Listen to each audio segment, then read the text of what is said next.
اور آپ فرماتی ہیں کہ جب حضور نبی کریم صلی اللہ علیہ وآلہ وسلم کی ولادت بسعادت کا وقت قریب آیا تو حضرت جبریل امین علیہ السلام نے 3 جھنڈے گاڑے. ایک جھنڈا خصائص الکبریٰ جلد اول کے اندر یہ موجود ہے، ایک جھنڈا مشرق میں، دوسرا مغرب میں، اور تیسرا کعبے کی چھت پر. پھر حضور نبی کریم صلی اللہ علیہ وآلہ وسلم کی جب ولادت بسعادت ہوئی تو حضرت آمنہ رضی اللہ تعالی عنہا فرماتی ہیں کہ مجھ سے ایسا نور خارج ہوا کہ جس سے ساری کائنات بقائے نور بن گئی، یہاں کہ میں نے شام کے محلات کو دیکھ لیا. اور حضرت شفا فرماتی ہیں جو حضرت عبد الرحمن بن عوف رضی اللہ تعالیٰ عنہ کی والدہ ماجدہ ہیں، یہ وہ عظیم خاتون ہیں جنہیں حضور نبی کریم صلی اللہ علیہ وسلم کا دایا بننے کا شرف حاصل ہوا. تو آپ فرماتی ہیں جب حضور نبی کریم صلی اللہ علیہ وآلہ وسلم کی اس دنیا میں آمد ہوئی تو جب میں نے انہیں اپنے ہاتھوں پہ اٹھایا تو فرمایا فَأَضَاءَ لِي مَا بَيْنَ الْمَشْرِقِ وَالْمَغْرِبِ حَتَّى بَعْضُ قُصُورِ الشام، فرمایا مجھ پر مشرق اور مغرب روشن ہو گئے یہاں کہ میں نے شام کے بعض محلات کو دیکھ لیا. تو آپ فرماتی ہیں پھر مجھ پر کپ کپی طاری ہو گئی، پھر اندھیرا چھا گیا، پھر میں نے اپنی دائیں طرف آواز سنی رحمک ربک، تیرا رب تجھ پر رحم کرے. تو کسی کہنے والے نے کہا اس در یتیم کو کہاں لے گئے تھے؟ دوسرے نے جواب دیا انہیں مشرق کی سیر کرانے لے گئے. پھر کچھ دیر کے بعد آواز آئی این ذہبت بہ،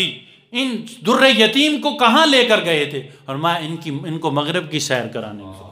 آپ کی ولادت کے ساتھ ہی آپ کو مشرق اور مغرب کی سیر کراتی ہیں. اور احباب عزیز وقار جب حضور نبی کریم صلی اللہ علیہ وآلہ وسلم کی ولادت بسعادت ہوئی تو کعبہ کی رات کو کعبہ کے اندر جتنے بھی بت تھے وہ سر کے بل زمین پر گر پڑے، کیونکہ آج بت شکن کے پیدا ہونے کی رات ہے. اور بعض روایات کے اندر آتا ہے بتوں نے حضور نبی کریم صلی اللہ علیہ وسلم کی آمد پر نعتیں بھی پڑھی اور آپ کے فضائل و کمالات کا تذکرہ کیا. اور احباب ذی وقار اور پھر آتا جب حضور نبی کریم صلی اللہ علیہ وآلہ وسلم کی ولادت بسعادت ہوئی تو کسریٰ کے ایوان لرز گیا اور اس کے 14 کنگرے گر گئے، اور ایران کا مرکزی آتش گدا جو 1000 سال سے جس کی آگ جل رہی تھی آمد مصطفیٰ پر وہ بھی بجھ گئی. اس شان سے حضور نبی کریم صلی اللہ علیہ وآلہ وسلم کی ولادت بسعادت ہوئی تو حضور نبی کریم صلی اللہ علیہ وآلہ وسلم کی جب ولادت بسعادت ہوئی تو آپ کا نام نامی اسم گرامی محمد رکھا گیا. اور علماء لغت فرماتے ہیں کلو جامع بصفات الخیر یسمى محمدن، جو ہستی تمام صفات کمال کی جامع ہو سے محمد کہتے ہیں. اور اسی طرح حضرت حسان بن ثابت رضی اللہ تعالی عنہ نے فرمایا تھا وَأَجْمَلُ مِنْكَ لَمْ تَلِدِ النِّسَاءُ خُلِقْتَ مُبَرَّأً مِنْ كُلِّ عَيْبٍ كَأَنَّكَ قَدْ خُلِقْتَ كَمَا تَشَاءُ وَأَحْسَنُ مِنْكَ لَمْ تَرَ قَطُّ عَيْنِي. اے محبوب ہم نے آپ جیسا حسین و جمیل میری آنکھ نے دیکھا ہی نہیں. وَأَحْسَنُ مِنْكَ لَمْ تَرَ قَطُّ عَيْنِي، کیا محبوب آپ جیسا حسین و جمیل میری آنکھ نے آج تک دیکھا ہی نہیں. وَأَجْمَلُ مِنْكَ لَمْ تَلِدِ النِّسَاءُ، اور آج تک آپ جیسا حسین و جمیل کسی ماں نے جنا ہی نہیں.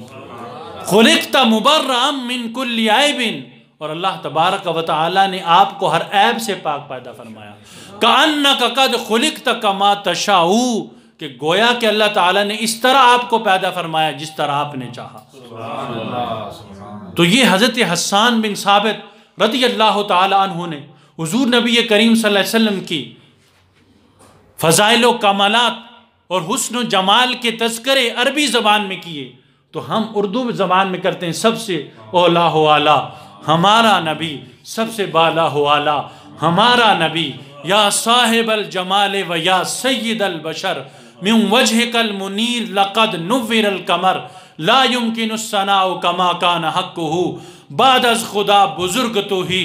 قصہ مختصر کی محمد سے وفا تو نے، تو ہم تیرے ہیں، یہ جہاں چیز ہے کیا، لوح و قلم تیرے ہیں۔ تو احباب ذی وقار، رب ذوالجلال نے فرمایا قل ان کنتم تحبون اللہ فاتبعونی یحببکم اللہ، اے محبوب فرما دیجئے ان کنتم تحبون اللہ، اگر تم اللہ سے محبت کرتے ہو، اللہ کو دوست رکھتے ہو، فاتبعونی، میری اتباع کرو، میری غلامی میں آ جاؤ، یحببکم اللہ، اللہ تم سے محبت فرمائے گا، وَيَغْفِرْ لَكُمْ ذُنُوبَكُمْ، اور تمہارے گناہوں کو بھی بخش دے گا۔ تو احباب ذی وقار، حضور نبی کریم صلی اللہ علیہ وسلم کی محبت اور غلامی ہی ذریعہ نجات ہے، دنیا اور آخرت میں کامیابی کا ذریعہ ہے، اور عزت و سروری اسے حاصل ہوگی جو حضور نبی کریم صلی اللہ علیہ وآلہ وسلم کی غلامی کے توق کو اپنے گلے کی زینت بنا لے گا، وہ دنیا میں بھی کامیاب ہوگا اور آخرت میں بھی کامیاب ہوگا۔ اور احباب ذی وقار، حضور نبی کریم صلی اللہ علیہ وآلہ وسلم نے ارشاد فرمایا کہ حضرت ابو سعید خدری رضی اللہ تعالیٰ عنہ سے روایت ہے، آپ فرماتے ہیں کہ حضرت جبریل امین علیہ السلام بارگاہ رسالت مآب صلی اللہ علیہ وآلہ وسلم میں حاضر ہوئے اور عرض کی، یا رسول اللہ صلی اللہ علیہ وسلم، آپ کا رب فرماتا ہے، جس کا مفہوم یہ ہے، اتدری کیف رفعت ذکرک، آپ جانتے ہیں کہ آپ کے ذکر کو اللہ تعالیٰ نے کس طرح بلند کر دیا؟ تو حضور نبی کریم صلی اللہ علیہ وسلم نے فرمایا اللہ عالم، اللہ تعالیٰ اس حقیقت کو جانتا ہے۔ تو حضرت جبریل امین علیہ السلام نے فرمایا، رب ذوالجلال فرماتا ہے اذا ذکرت ذکرت معی، اے محبوب جہاں جہاں میرا ذکر ہوگا وہاں تیرا ذکر ہوگا۔ اس لیے آپ کلمہ طیب دیکھ لیں، کلمہ شہادت دیکھ لیں، اذان ہو، اقامت ہو، نماز ہو، قرآن مجید ہو، ہر مقام پر جہاں جہاں اللہ رب ذوالجلال نے اپنا ذکر فرمایا وہاں اپنے محبوب کا بھی تذکرہ فرمایا، اور اللہ رب ذوالجلال نے حضور نبی کریم صلی اللہ علیہ وسلم کی اطاعت کو اپنی اطاعت قرار دیا، فرمایا من یطیع الرسول فقد اطاع اللہ، اور اللہ رب ذوالجلال اپنے فرشتوں کے ساتھ اپنے محبوب پر درود نازل فرماتا ہے، ان اللہ وملائکتہ یصلون علی النبی، اسی لیے کسی شاعر نے کہا خدا ہے ذاکر میرے نبی کا، یہ ذکر کبھی نہ ختم ہوگا، ازل سے میرے نبی کی محفل سجی ہوئی ہے، سجی رہے گی، مٹ گئے ہیں مٹ جائیں گے ادا تیرے، نہ مٹا ہے نہ مٹے گا کبھی چرچا تیرا۔ تو احباب ذی وقار، یہ اللہ رب ذوالجلال کا فضل و کرم ہے، اور حضور نبی کریم صلی اللہ علیہ وآلہ وسلم کی نگاہ رحمت ہے، اور آپ کے ہی تصدق سے یہ ساری کائنات بنی، اور آپ کی جس رات کو آپ تشریف لائے وہ رات لیلۃ القدر سے بھی افضل ہے، کیونکہ لیلۃ القدر حضور نبی کریم صلی اللہ علیہ وآلہ وسلم کے وسیلے سے ہمیں عطا ہوئی، اور وہ اس وجہ سے مقرب ہے کہ اس میں قرآن نازل ہوا اور فرشتے نازل ہوئے، اور اس حضور نبی کریم صلی اللہ علیہ وسلم کی ولادت بسعادت کی رات اس لیے افضل ہے کہ اس میں صاحب قرآن تشریف لائے۔ فرمایا یہ عید، یہ رات اور یہ دن ہمارے لیے سب سے بڑی عید ہے اور سب عیدوں کی عید ہے، کہ یہ سب رعنائیاں اور خوشیاں اور یہ سب عیدیں ہمیں حضور نبی کریم صلی اللہ علیہ وسلم کی بعثت کے ذریعے اور آپ کے آمد کے صدقے سے حاصل ہوئی۔ آپ وجہ تخلیق کائنات ہیں، آپ نہ ہوتے تو کچھ نہ ہوتا۔ تو احباب ذی وقار، آخر میں میلاد کا پیغام کیا ہے؟ حدیث پاک کے اندر آتا ہے جس کا مفہوم یہ ہے کہ ادبوا اولادکم علی ثلاث خصال۔ آخر میں میلاد کا پیغام، کہ میلاد شریف ہمیں کیا پیغام دیتا ہے؟ حدیث پاک کے اندر آتا ہے اپنی اولاد کو تین چیزیں، تین خصلتیں سکھاؤ۔ حضور نبی کریم صلی اللہ علیہ وسلم کی محبت، اہل بیت کی مودت، اور قرآن مجید کی تلاوت۔ تو حضور نبی کریم صلی اللہ علیہ وسلم کی محبت ذریعہ نجات ہے، اور حضور نبی کریم صلی اللہ علیہ وسلم نے ارشاد فرمایا لا یؤمن احدکم حتی اکون احب الیہ من والدہ وولدہ والناس اجمعین، تم میں سے کوئی اس وقت تک مومن نہیں ہو سکتا جب تک وہ مجھ سے، اپنے ماں باپ اولاد ساری دنیا سے بڑھ کر مجھ سے محبت نہ کرے۔ فرمایا اپنی اولاد کو کیا کرو، حضور نبی کریم صلی اللہ علیہ وسلم کی محبت کا خوگر بناؤ، اور حضور نبی کریم صلی اللہ علیہ وآلہ وسلم کی اہل بیت کی مودت محبت یہ جان ایمان عین ایمان، بلکہ فرض ہے ہم پر کہ حضور نبی کریم صلی اللہ علیہ وسلم کی آل پاک کی کیا کرے، محبت، ان کا احترام۔ اور پھر فرمایا اپنی اولاد کو کیا کرو، قرآن مجید کی تلاوت سکھاؤ۔ اور حدیث پاک کے اندر آتا ہے، حضرت ابو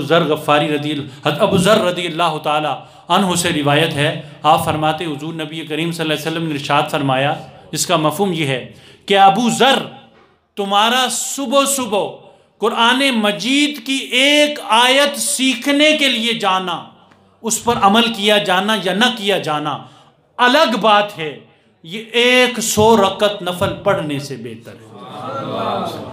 ایک آیت، الف لام میم ایک آیت ہے، حامیم ایک آیت ہے، کہ جو بندہ صبح صبح قرآن کریم کی ایک آیت سیکھنے کے لیے جاتا ہے تو یہ اس کو 100 رکعت نفل پڑھنے سے بہتر، افضل ہے۔ کتنا افضل ہے یہ رب جانے، اس کا محبوب جانے، 100 رکعت نفل سے بہتر۔ اور پھر فرمایا تیرا صبح صبح علم کا ایک باب سیکھنے کے لیے جانا اور اس پر عمل کیا جانا یا نہ کیا، یہ الگ بات ہے، سیکھے گا پھر عمل کا مسئلہ بات، میں صرف سیکھنا، عمل کیا جانا یا نہ کیا جانا الگ بات ہے، سیکھنے کی نیت سے جاتا ہے تو فرمایا اس کو 1000 رکعت نفل پڑھنے سے بہتر ہے۔ تو اس لیے فرمایا اپنی اولاد کو کیا کرو، تلاوت قرآن۔ حضور نبی کریم صلی اللہ علیہ وسلم کی محبت، اہل بیت کی محبت، کیا مطلب کہ کثرت سے حضور نبی کریم صلی اللہ علیہ وسلم کا تذکرہ کیا جائے، آپ کی ذات گرامی پر درود و سلام کے نذرانے پیش کیے جائیں، اور اپنی اولاد کو تلاوت قرآن مجید کی سکھائی جائے اور انہیں پابند بنایا جائے کہ وہ قرآن مجید کی کیا سیکھیں اور اس کی تلاوت کریں اور اس پر عمل پیریں، اور حضور نبی کریم صلی اللہ علیہ وآلہ وسلم کی سیرت طیبہ پر صحیح معنوں میں عمل پیرا ہو جائیں کہ محمد سے وفاتوں نے تو ہم تیرے ہیں، یہ جہاں چیز ہے کیا لوح و قلم تیرے ہیں، وآخر دعوانا ان الحمدللہ رب العالمین۔